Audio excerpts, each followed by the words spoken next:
Hi అండి, welcome back to Annapurni talks. ఎలా ఉన్నారు మీరు? ఇవాళ మా ఇంట్లో స్పెషల్ ఏంటో తెలుసా? నేను స్పెషల్ గురించి తర్వాత చెప్తాను. ఇప్పుడు ప్రాసెస్ అయితే స్టార్ట్ చేద్దాం. ముందుగా అల్లం వెల్లుల్లి తీసుకొని ఇలా రోట్లో వేసుకొని దంచుకోవాలి. అల్లము 1.5 ఇంచు ముక్క తీసుకున్నాను. వెల్లుల్లి మొత్తం ఒక వెల్లుల్లిపాయ మొత్తం పెద్దది తీసుకున్నాను. ఇలా కచ్చాపచ్చగా దంచుకొని పక్కన పెట్టుకోవాలి. ఇది రోట్లోనే ఎందుకు దంచుతున్నానంటే తర్వాత చెప్తాను. తర్వాత ఆనియన్స్ కూడా వేసుకొని కచ్చాపచ్చగా దంచుకోవాలి. ఇప్పుడు చూపిస్తున్నాను కదా, ఈ విధంగా మంచిగా అన్నీ కూడా దంచుకోండి. ఎందుకంటే ఇలా దంచుకోవాలని చెప్పాను. అల్లం వెల్లుల్లి ఆల్రెడీ ఉంది నా దగ్గర, కానీ అది వద్దు, ఫ్రెష్గా దంచాలి, అది కూడా కచ్చాపచ్చగా కావాలని చెప్పారు. అందుకోసమని ఇలా దంచుతున్నాను. ఇగో ఉల్లిపాయ కూడా మిక్సీలో వేసుకోవచ్చు, కానీ ఇలా రాదు.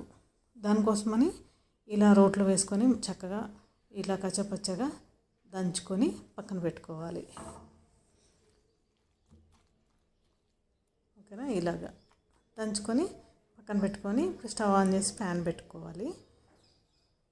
ప్యాన్ పెట్టుకొని ఆయిల్ వేసుకున్నాను. ఆయిల్ కొంచెం ఎక్కువ పడుతుంది. మనం చేసేది ఫిష్ పులుసు. చూసారు కదా, పచ్చిమిర్చి ఎన్ని వేసుకున్నానో చాలా ఎక్కువగా వేసుకోవాలి పచ్చిమిర్చి, ఎందుకంటే ఫిష్లో పచ్చిమిర్చి ఎక్కువ ఉండాలి. పచ్చిమిర్చి అలానే కరివేపాకు యాడ్ చేశాను. ఇవి కొంచెం ఆయిల్లో ఫ్రై అయిన తర్వాత ఏదైతే ఉల్లిపాయ మనం దంచి పెట్టుకున్నామో అది వేసుకోవాలి. అది వేసుకొని మిక్స్ చేసుకోవాలి. ఇది ఆయిల్లో కొంచెం పచ్చివాసన పోయేంత వరకు ఫ్రై చేసుకోవాలి. ఇది బాగా మెత్తగా చేసామంటే వాసన వచ్చేస్తుందండి. మెత్తగా చేయకూడదు, ఎప్పుడు కూడా గ్రైండ్ చేయకూడదు. అందుకే నేను రోట్లో వేసి దంచాను. ఇప్పుడు ఒక స్పూను జీలకర్ర పొడి, 2 స్పూన్లు ధనియాల పొడి వేసుకోవాలి. ఇది కొంచెం ఆనియన్స్ పచ్చిమిర్చి కొంచెం ఫ్రై అయిన తర్వాత దాంట్లోనే ఇలాగా ధనియాల పొడి జీలకర్ర పొడి వేసుకొని ఆయిల్లో ఫ్రై చేసుకోవాలి. ఈ విధంగా మీరు ఒకసారి ట్రై చేసి చూడండి, చాలా చాలా బాగుంటుంది. మా అత్తగారు ఊరి నుంచి వచ్చారు, ఆవిడ చెప్తున్నారు పక్క నుంచి, నేను చేస్తున్నాను అనమాట. ఏదైతే అల్లం వెల్లుల్లి కచ్చాపచ్చగా దంచుకున్నామో అది వేసుకున్నాను, ఆయిల్లో ఫ్రై చేస్తున్నాను. ఈ ధనియాలు జీలకర్ర పొడి వేసి ఇలా ఫ్రై చేస్తుంటే మంచి వాసన వస్తుందండి, గుమగుమ వాసన వస్తుంది. ఇది పాలకొల్లు దగ్గర నరసాపురం అనే ఊరు ఉంటుంది. ఆ ఊరు మా అత్తగారు ఊరు. అక్కడ నుంచి మా అత్తగారు వచ్చారు, ఆవిడ వెనకాల నుంచి చెప్తుంటే నేను చేస్తున్నాను. కానీ నేను చేసే ప్రాసెస్ వేరే ఉంటుంది, ఇది వేరే. ఇది ఫ్రై అయిందండి. ఫ్రై అయిన తర్వాత నేను ముందుగానే చేపల్లో ఉప్పు కారం పసుపు కలుపుకొని పక్కన పెట్టుకున్నాను. మనకి ఎంత కారం పడుతుందో అంత వేసుకొని పక్కన పెట్టుకోండి. మీరు ఎంత కారం తింటారో అంత. ఇలా శుభ్రంగా కడుక్కొని వెనిగర్ యాడ్ చేసుకొని శుభ్రంగా తెల్లగా కడుక్కొని ఉప్పు కారం పసుపు కలుపుకొని పక్కన పెట్టుకుంటే టేస్ట్ బాగుంటుందన్నమాట. ఇలా మొత్తం అన్నీ వేసుకొని ఈ ఆయిల్ మసాలా ఏదైతే ఉందో దాంట్లో బాగా కలపాలి. గుర్తుపెట్టుకోండి, ముక్కలు ఇలా పచ్చిగా ఉన్నప్పుడే మనం మిక్స్ చేసుకుంటే విరిగిపోకుండా ఉంటాయి. కొంచెం కుక్ అయినా సరే ముక్కలన్నీ విరిగిపోతాయి. అందుకే నేను గబగబా కలిపేస్తున్నాను, అవి కుక్ అవ్వకుండానే.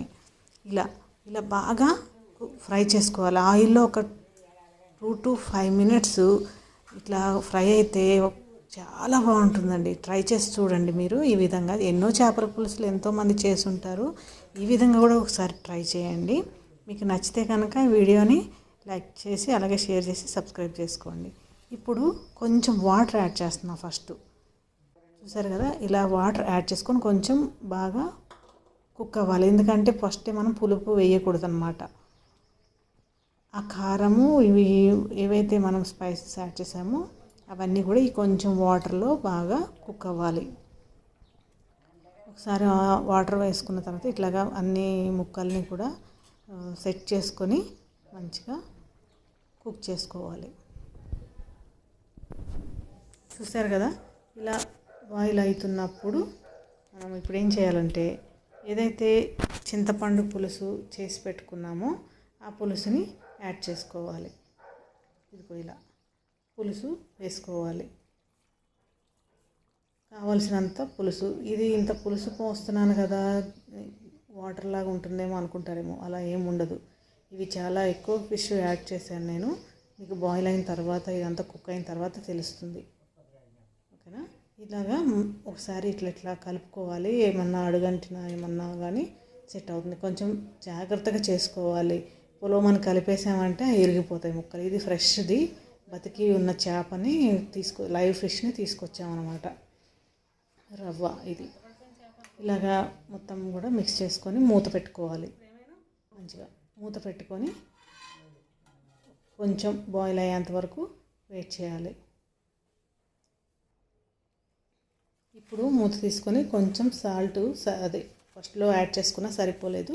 ఇప్పుడు కొంచెం కళ్ళుప్పు యాడ్ చేస్తున్నాను. కళ్ళుప్పు కూడా యాడ్ చేసిన తర్వాత మళ్ళీ మూత పెట్టుకొని కుక్ చేసుకోవాలి.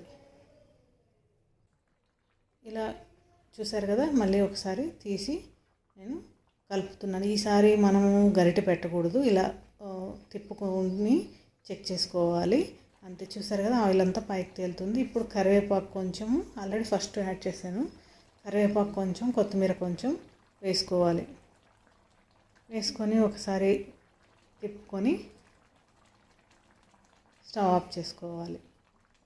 సరిపోతుంది. ఇంకా చాలా బాగుంటుందండి ఇది.